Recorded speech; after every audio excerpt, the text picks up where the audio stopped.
Hello everyone, in this video I'm going to show you how to activate ghost mode in Snapchat. So for you to be able to do that, you have to tap on the profile icon.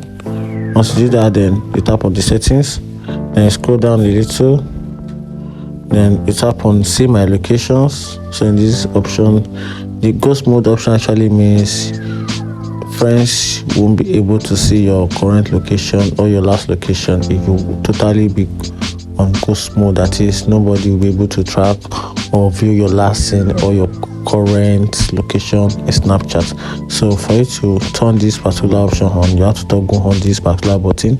Once you press on it, once you tap on it, then the options for to configure this option will be popped in. Then from here you can choose if it is 3 hours of ghost mode or 24 hours of ghost mode, or just simply turn it.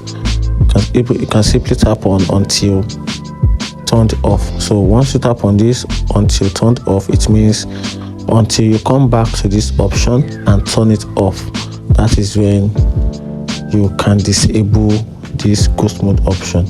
So that's it. If you find this video helpful, like and follow for more. Thank you.